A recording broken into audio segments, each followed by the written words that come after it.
Hello, U.S. history students, and welcome to the final lesson for this week and the final lesson dealing with World War II. Today, we're going to be talking about the causes, the events, and the outcomes of the Holocaust, which was Hitler's quest to create an ideal race and eliminate those that he found undesirable from German society.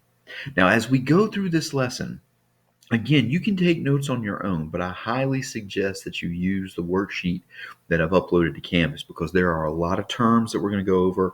There are a lot of events that we're going to go over, and that worksheet will probably help you keep track of all that and make sense of all it. So I would highly recommend you use the worksheet, although you are welcome to copy down your own notes if you wish. So let's start with the causes of the Holocaust. And one of the things that you're going to recognize as we go through this, or realize as we go through this, is that the Germans are very, very calculated in carrying and how they carry out the Holocaust. And things are going to get more intense, things are going to get more violent, things are going to get more brutal as we go through this. Okay, so let's start with the causes. Even the causes get more intense. Okay, so first off, the first cause,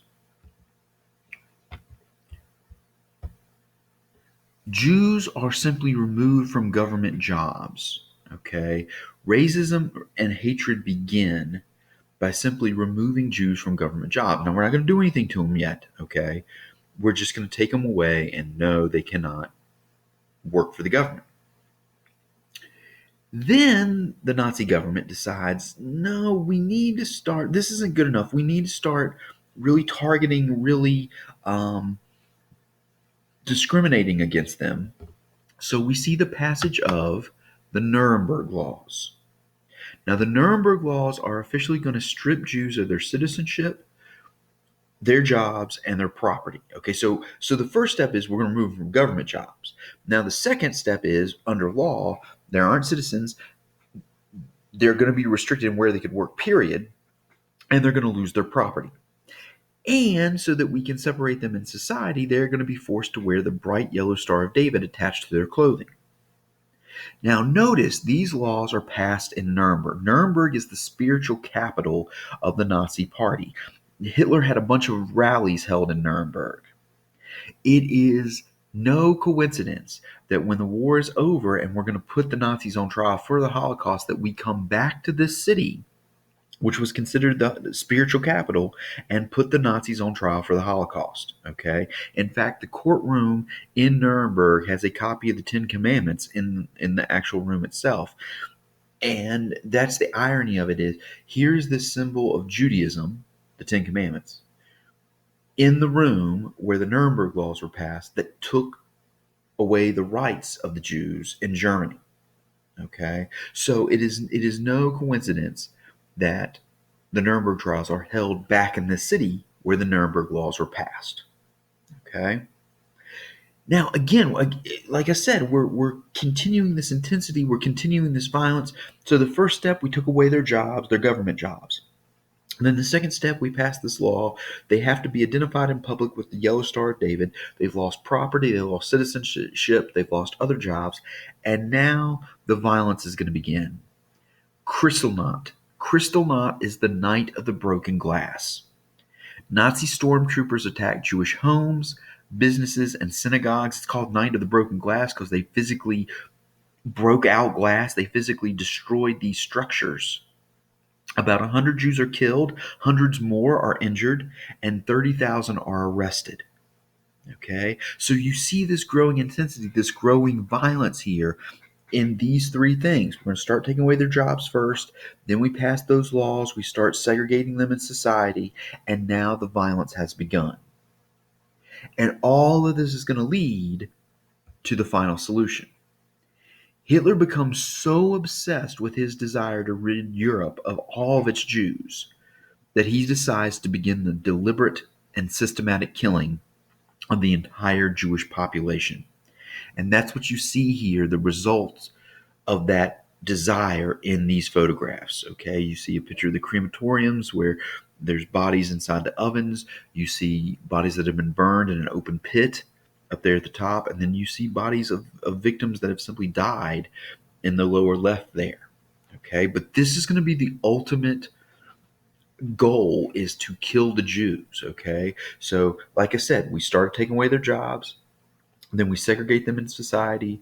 The violence begins with Kristallnacht, and it's going to end with the final solution. And even the final solution, there's systematic growth over time with the violence that is unleashed on the Jewish population. And we're going to get to that in a second.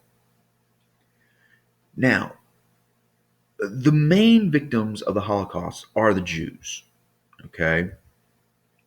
But Hitler targets other groups that he views as unworthy and inferior.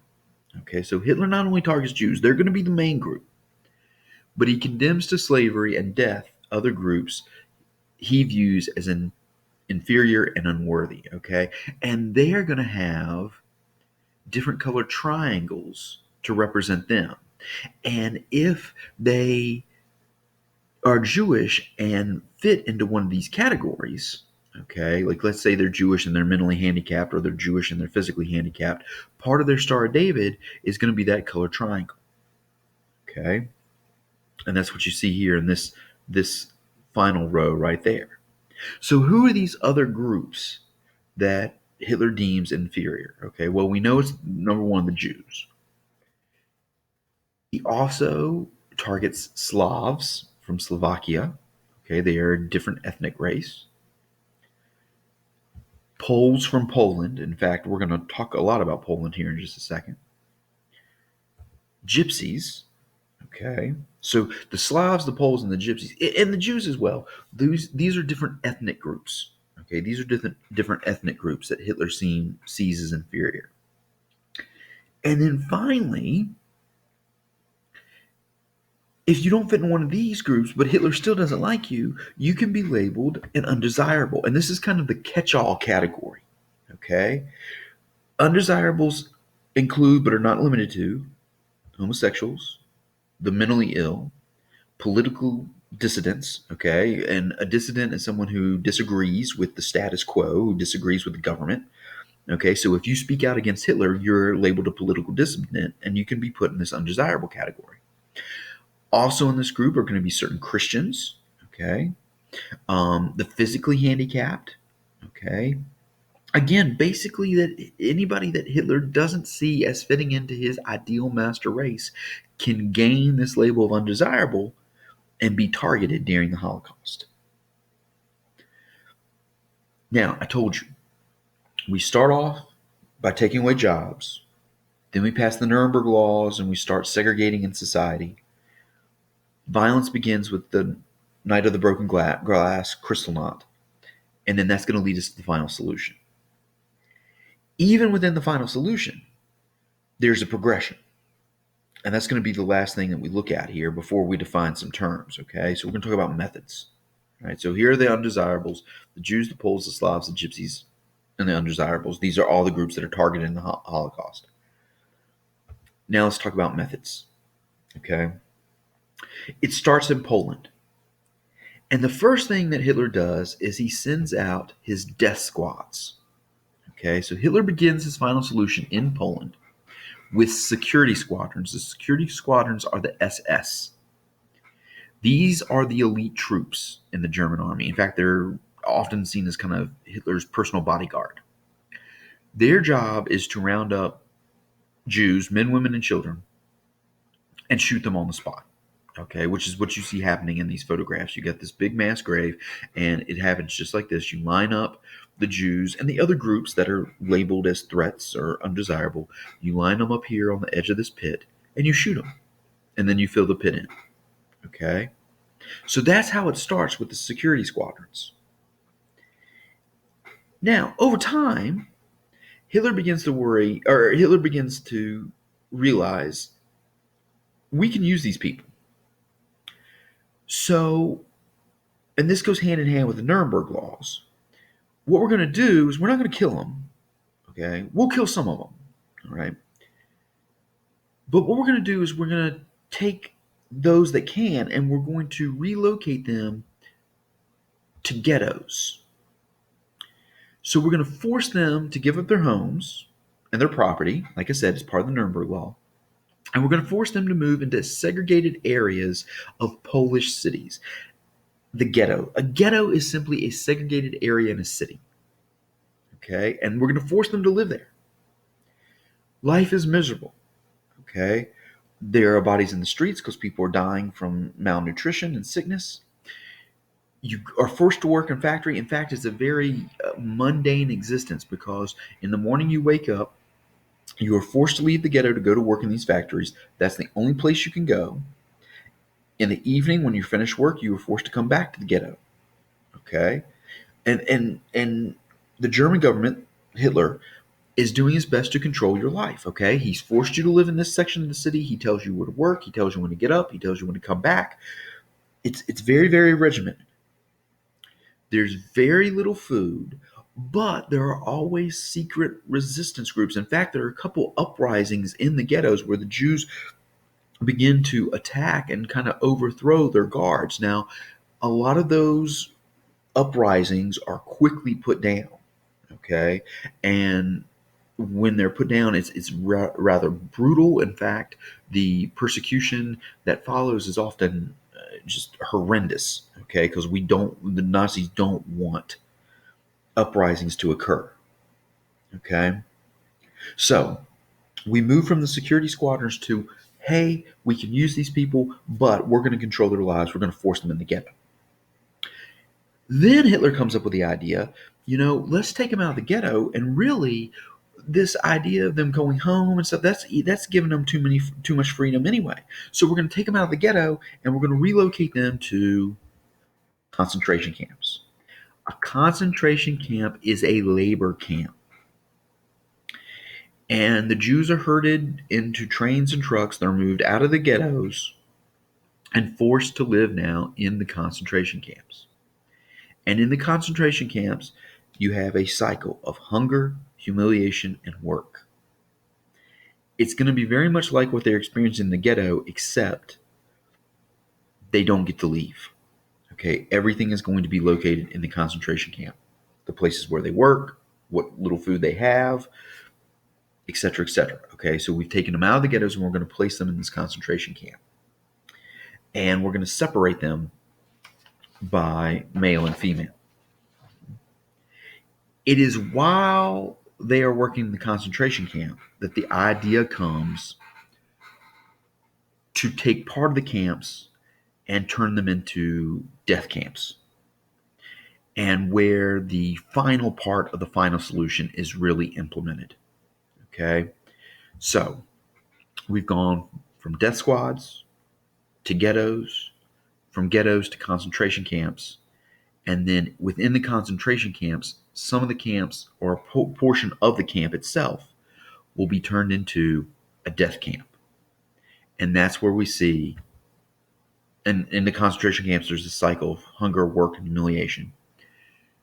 Part of the concentration camp will become a death camp, and that's where we see the mass exterminations and the mass executions. Probably the best well known is murder by poisonous gas. Now, there were 6 death camps in Poland alone, and they could kill as many as 12,000 people per day if they were working at top capacity. Okay? Now, here's how it works. Okay, and you can see in the upper picture here this shower room. Okay, and you can see the showers right here. You would think water is going to come out. Actually, it's not. It's going to be Zyklon Bay. Okay, or Zyklon B, which is a rat poison. Okay, so here's how it works. The Jews are moved from the ghettos to concentration camps. Okay, when they enter the concentration camps, doctors are going to separate those who are strong enough to work from those who are going to die that day. Those that are going to die, those that are going to be kept alive to work are then separated into male and female camps. Those that are going to die that day are told to leave their belongings behind. In fact, all the people are told to leave their belongings behind. If you're going to die, you are led into a room, told to undress for a shower. Your heads are shaven, okay, or your heads are shaved, and the hair is kept. Later on, that hair is going to be used to make things like mattresses and pillows. The Nazis are so diabolical that they even give these victims a bar of soap and herd them into the showers, telling them they're going to be deloused. Okay, in fact, that's the reason you have to have your head shaved, is we want to make sure that there's no lice and things like that.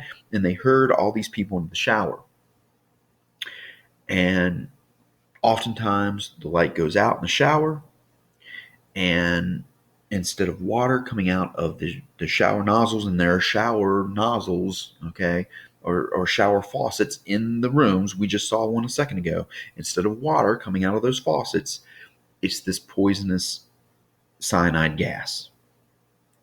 And we get these mass executions all at once. Now the question becomes, what do we do with bodies?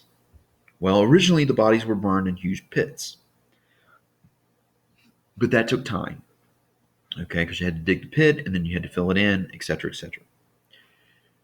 So we move away from those mass pits. Hitler has large crematoriums built, and the purpose there is to burn the dead. And in some cases, the crematoriums are kept going all night. All right, and then you're only left with the ashes, and that's all you have to worry about. One of the survivors of the Holocaust was talking. Sometimes they ran out of bullets, they ran out of gas to kill the prisoners, to kill the inmates, and prisoners were thrown into the ovens alive, especially toward the end when the Nazis are feeling this sense of desperation as all the allies are coming in around them. So just horrendous stories from these death camps. Now, we tend to focus on the poisonous gas and the burning of the bodies and stuff, and rightly so. But prisoners were also shot, they were hung, some were injected with poison, and some died as a result of horrible medical experiences carried out by camp doctors. Probably one of the most famous of the camp doctors was Joseph Mengele.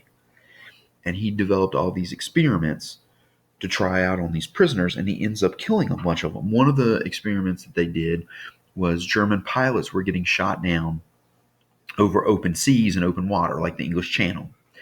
And they would fall into the freezing water and suffer hypothermia and die. So the camp doctors were trying to figure out a way to treat the hypothermia.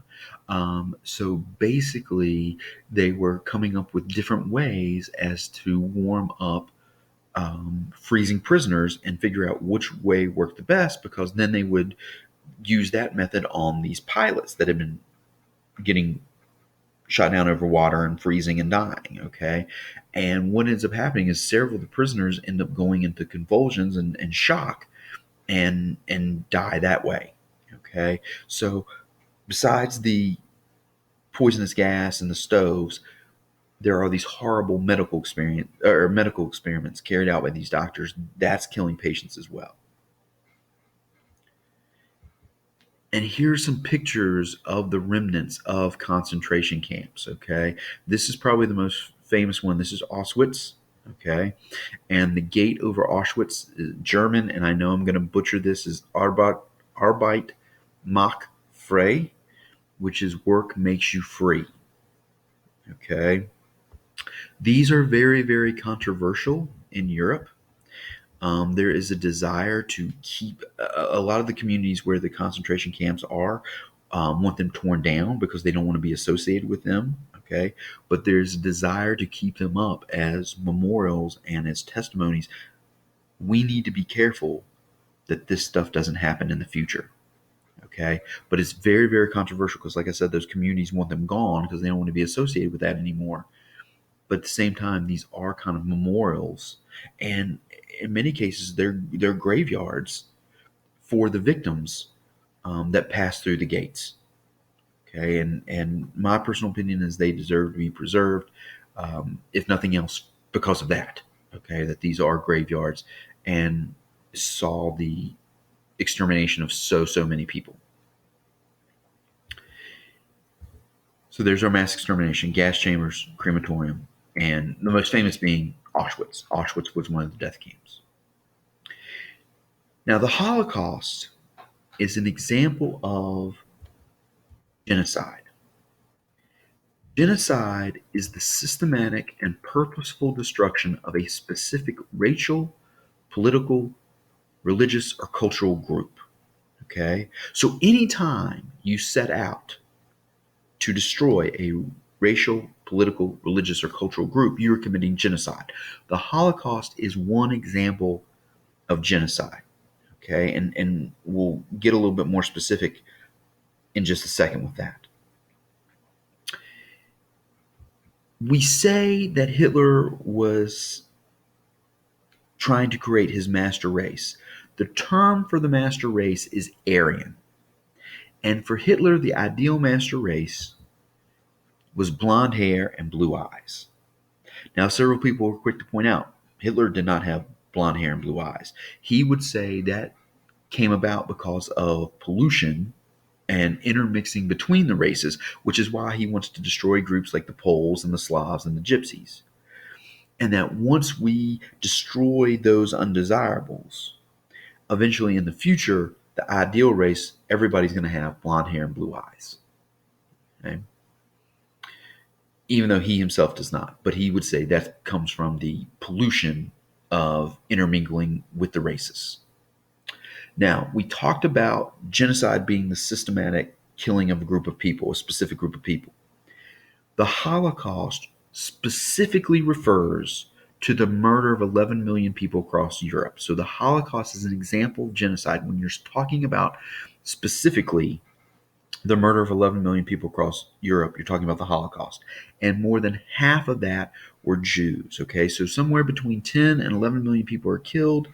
Around 6 million of those were Jews. And the number keeps growing. Okay, there are different estimates and different figures and stuff like that. So somewhere between 10 and 11 million people are killed total.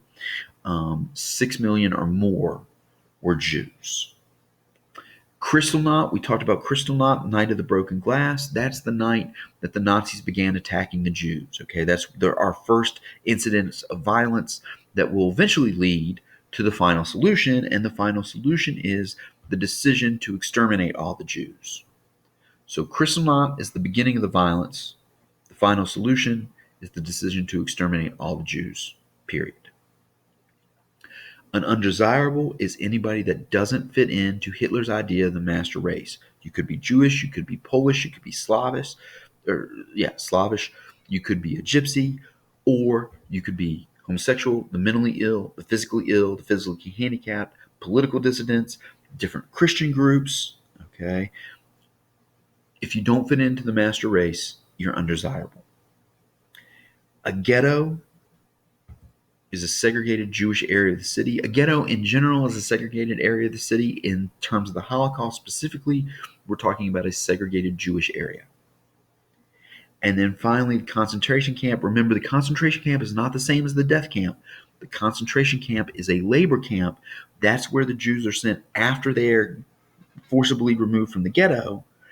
Then part of the concentration camp will become a death camp for the final solution. Now, that is a real quick overview of the Holocaust. We could get into so much more detail. There are so many other people that we could talk about. Like, we could talk about Oskar Schindler. Oskar Schindler was a German businessman who decides to save a bunch of Jews himself. Okay, he was a member of the Nazi Party, but he created factories and things like that and employed Jews from these concentration camps to work in these factories and try to save them from the death camps. Okay, there's a good movie about his life called Schindler's List that not only shows the type of man that he was, but also shows this escalation in targeting the Jews for the final solution. Okay, but we just don't have time to go into him and to others. Little plug for those of you that are interested in going to college and things like that.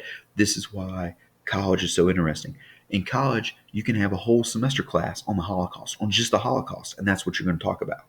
Okay, and that's going to be one of your history classes, and you can get a history credit for it. So that's a real quick overview of the causes, events, and the effects of the Holocaust.